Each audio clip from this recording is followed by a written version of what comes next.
Well, Central Bank of Nigeria's Monetary Policy Committee has raised its baseline interest rate from 13% to 14%.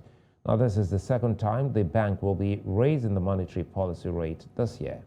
At its last meeting in May, the MPC raised the MPR from 11.5% to 13% over the surge in fuel and food cost. According to the Central Bank Governor, Godwin Emefiele, the committee resolved that the right policy option would be to strengthen its tightening stance to curtail rising inflation. Joining me now to help understand this is Gospel Obele, his chief economist, Streetnomics. Gospel, good to see you and thanks for your time. Nigeria's monetary policy rate is now 14%, just from 13%. Is this significant in tackling rising inflation in the country? Hi, Suleiman. Good evening, and thank you for having me again. I do not think it's really a very intelligent or strategic way to think of driving down inflation.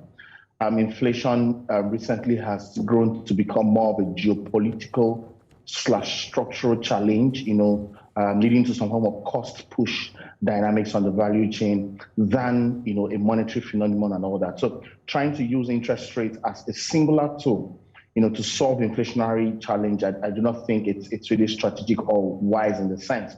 But if you look at it very well, it's not a Nigerian conversation only. We've also seen situations where globally central banks are increasing interest rates. But if you also look at that, how that has evolved, inflation has worsened, technically meaning that interest rate has not really solved, the problem of, or bringing down inflation rates in a sense. So until the core is being fixed, all right, using monetary instruments to solve inflationary challenges in the times we live in is really pretty much unsustainable and reactionary in its approach here.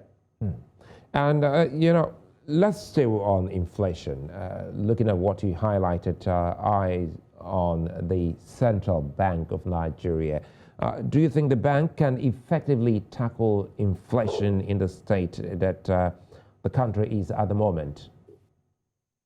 Well, I actually do not think so, because the inflationary pressure we feel right now is a mix of both, like I mentioned earlier, on structural and institutional issues, than just monetary challenges. And when you look at it from that angle, you need some form of complementary efforts to come to the table to deal around that. Now, why I mentioned structural issues is because to a very large extent, we're still an import-dependent economy.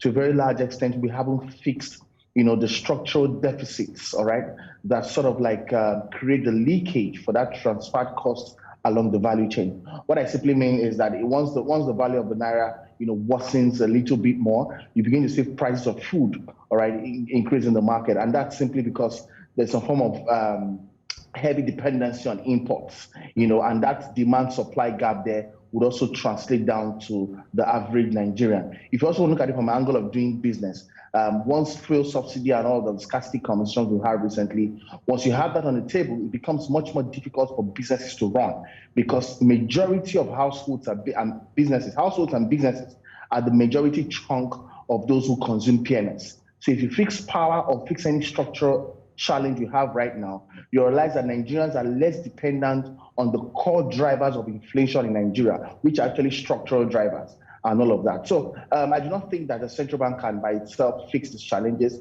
There needs to be a level of complementary engagement to the fiscal side. But unfortunately, we have a long history of fiscal indiscipline, and I don't see that happening so fast. The reason why the central bank is so pressured to use monetary or to force monetary instruments as the solution to driving inflationary pressure downwards, which I don't think would work in this context. I'd like to thank you for your time, Gospel Obele, Chief Economist. Thank you for having me. Streetnomics.